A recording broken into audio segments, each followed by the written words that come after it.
2 Chronicles 1. Solomon worships at Gibeon.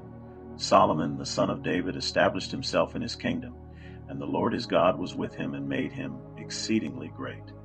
Solomon spoke to all Israel, to the commanders of thousands and of hundreds, to the judges, and to all the leaders in all Israel, the heads of fathers' houses. And Solomon and all the assembly with him went to the high place that was at Gibeon, for the tent of meeting of God, which Moses the servant of the Lord had made in the wilderness, was there. But David had brought up the ark of God from Kiriath Jearim to the place that David had prepared for it, for he had pitched a tent for it in Jerusalem. Moreover, the bronze altar that Bezalel, the son of Uri, son of Hur, had made, was there before the tabernacle of the Lord. And Solomon and the assembly sought it out. And Solomon went up there to the bronze altar before the Lord, which was at the tent of meeting, and offered 1,000 burnt offerings on it. Solomon prays for wisdom. In that night God appeared to Solomon and said to him, "Ask what I shall give you." And Solomon said to God, "You have shown great and steadfast love to David my father, and have made me king in his place. O Lord God, let your word to David my father be now fulfilled. For you have made me king over a people as numerous as the dust of the earth.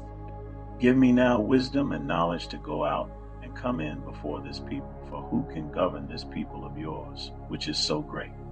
God answered Solomon, "Because this was in your heart, and you have not asked for possessions, wealth, honor, or the life of those who hate you, and have not even asked for long life, but have asked for wisdom and knowledge for yourself, that you may govern my people over whom I have made you king. Wisdom and knowledge are granted to you. I will also give you riches, possessions, and honor, such as none of the kings had who were before you, and none after you shall have the like." So Solomon came from the high place at Gibeon, from before the tent of meeting to Jerusalem, and he reigned over Israel. Solomon given wealth. Solomon gathered together chariots and horsemen. He had 1,400 chariots and 12,000 horsemen, whom he stationed in the chariot cities and with the king in Jerusalem. And the king made silver and gold as common in Jerusalem as stone, and he made cedar as plentiful as the sycamore of the Shephelah. And Solomon's import of horses was from Egypt and Kuwait, and the king's traders would buy them from Kuwait for a price. They imported a chariot from Egypt for 600 shekels of silver, and a horse for 150. Likewise, through them these were exported to all the kings of the Hittites and the kings of Syria. 2 Chronicles 2. Preparing to build the temple. Now Solomon purposed to build a temple for the name of the Lord, and a royal palace for himself. And Solomon assigned 70,000 men to bear burdens, and 80,000 to quarry in the hill country, and 3,600 to oversee them. And Solomon sent word to Hiram the king of Tyre, "As you dealt with David my father, and sent him cedar to build himself a house to dwell in, so deal with me. Behold, I am about to build a house for the name of the Lord my God, and dedicate it to him for the burning of incense of sweet spices before him, and for the regular arrangement of the showbread, and for burnt offerings morning and evening, on the Sabbaths and the new moons, and the appointed feasts of the Lord our God, as ordained forever for Israel. The house that I am to build will be great, for our God is greater than all gods. But who is able to build him a house, since heaven, even highest heaven, cannot contain him? Who am I to build a house for him, except as a place to make offerings before him? So now send me a man skilled to work in gold, silver, bronze, and iron, and in purple, crimson, and blue fabrics, trained also in engraving, to be with the skilled workers who are with me in Judah and Jerusalem, whom David my father provided. Send me also cedar, cypress, and algum timber from Lebanon, for I know that your servants know how to cut timber in Lebanon. And my servants will be with your servants, to prepare timber for me in abundance, for the house I am to build will be great and wonderful. I will give for your servants the woodsmen who cut timber 20,000 cores of crushed wheat, 20,000 cores of barley, 20,000 baths of wine, and 20,000 baths of oil. Then Hiram the king of Tyre answered in a letter that he sent to Solomon, "Because the Lord loves his people, he has made you king over them." Hiram also said, "Blessed be the Lord God of Israel, who made heaven and earth, who has given King David a wise son, who has discretion and understanding, who will build a temple for the Lord and a royal palace for himself. Now I have sent a skilled man who has understanding, Huram-Abi, the son of a woman of the daughters of Dan, and his father was a man of Tyre. He is trained to work in gold, silver, bronze, iron, stone, and wood, and in purple, blue, and crimson fabrics, and fine linen, and to do all sorts of engraving and execute any design that may be assigned him with your craftsmen, the craftsmen of my lord David, your father. Now therefore the wheat and barley, oil and wine, of which my lord has spoken, let him send to his servants, and we will cut whatever timber you need from Lebanon, and bring it to you in rafts by sea to Joppa, so that you may take it up to Jerusalem." Then Solomon counted all the resident aliens who were in the land of Israel, after the census of them that David his father had taken, and there were found 153,600. 70,000 of them he assigned to bear burdens, 80,000 to quarry in the hill country, and 3,600 as overseers to make the people work. 2 Chronicles 3. Solomon builds the temple. Then Solomon began to build the house of the Lord in Jerusalem on Mount Moriah, where the Lord had appeared to David his father, at the place that David had appointed, on the threshing floor of Ornan the Jebusite. He began to build in the 2nd month of the 4th year of his reign. These are Solomon's measurements for building the house of God. The length in cubits of the old standard was 60 cubits, and the breadth 20 cubits. The vestibule in front of the nave of the house was 20 cubits long, equal to the width of the house, and its height was 120 cubits. He overlaid it on the inside with pure gold. The nave he lined with cypress and covered it with fine gold and made palms and chains on it. He adorned the house with settings of precious stones. The gold was gold of Parvaim. So he lined the house with gold, its beams, its thresholds, its walls, and its doors, and he carved cherubim on the walls. And he made the most holy place. Its length, corresponding to the breadth of the house, was 20 cubits, and its breadth was 20 cubits.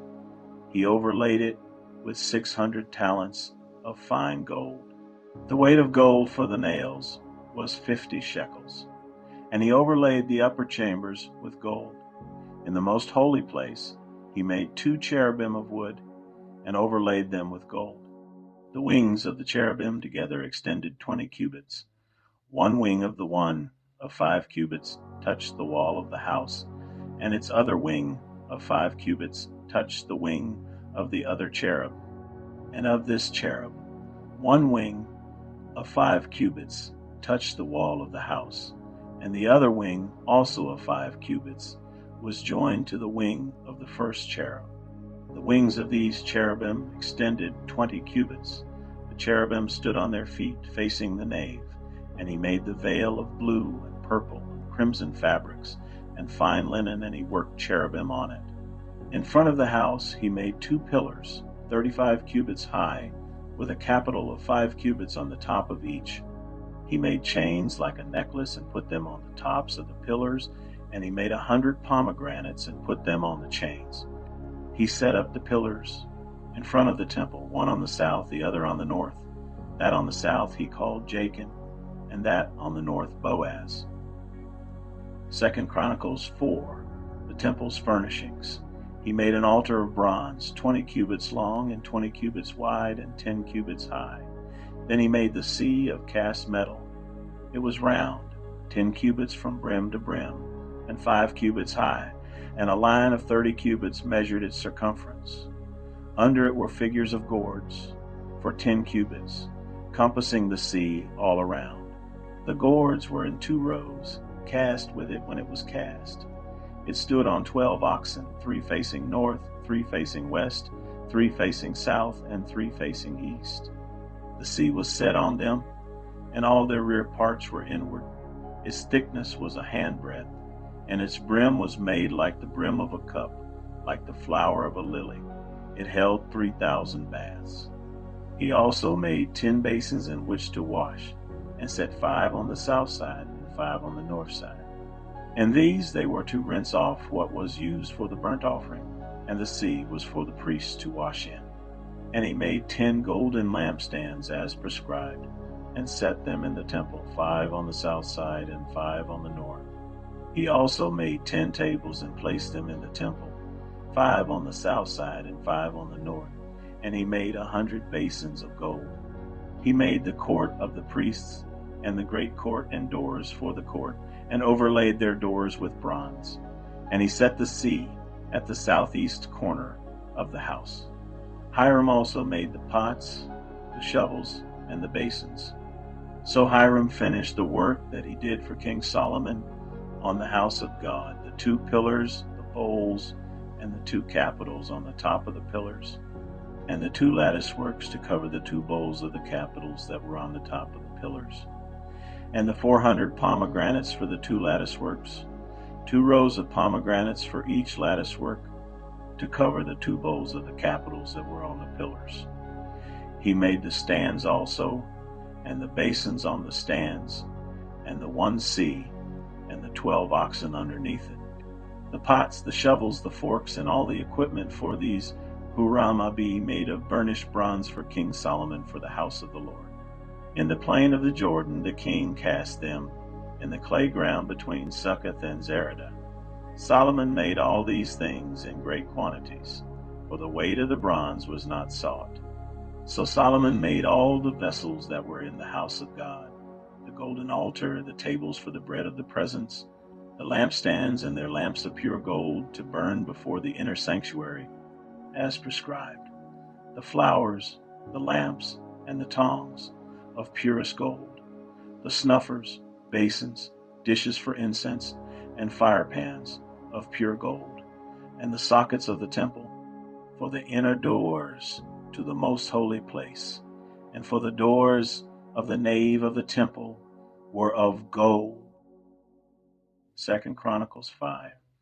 Thus all the work that Solomon did for the house of the Lord was finished, and Solomon brought in the things that David his father had dedicated, and stored the silver, the gold, and all the vessels in the treasuries of the house of God, the ark brought to the temple. Then Solomon assembled the elders of Israel and all the heads of the tribes, the leaders of the fathers' houses of the people of Israel, in Jerusalem, to bring up the ark of the covenant of the Lord out of the city of David, which is Zion. And all the men of Israel assembled before the king at the feast, that is in the 7th month. And all the elders of Israel came, and the Levites took up the ark. And they brought up the ark, the tent of meeting, and all the holy vessels that were in the tent, the Levitical priests brought them up. And King Solomon and all the congregation of Israel, who had assembled before him, were before the ark, sacrificing so many sheep and oxen that they could not be counted or numbered. Then the priests brought the ark of the covenant of the Lord to its place, in the inner sanctuary of the house, in the most holy place, underneath the wings of the cherubim. The cherubim spread out their wings over the place of the ark, so that the cherubim made a covering above the ark and its poles.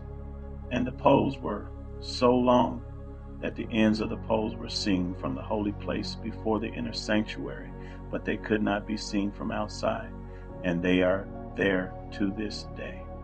There was nothing in the ark except the 2 tablets that Moses put there at Horeb, where the Lord made a covenant with the people of Israel when they came out of Egypt. And when the priests came out of the holy place, for all the priests who were present had consecrated themselves without regard to their divisions, and all the Levitical singers, Asaph, Heman, and Jeduthun, their sons and kinsmen, arrayed in fine linen with cymbals, harps, and lyres, stood east of the altar with 120 priests who were trumpeters. And it was the duty of the trumpeters and singers to make themselves heard in unison in praise and thanksgiving to the Lord. And when the song was raised with trumpets and cymbals and other musical instruments, in praise to the Lord. For he is good, for his steadfast love endures forever. The house of the Lord was filled with a cloud, so that the priest could not stand to minister because of the cloud, for the glory of the Lord filled the house of God.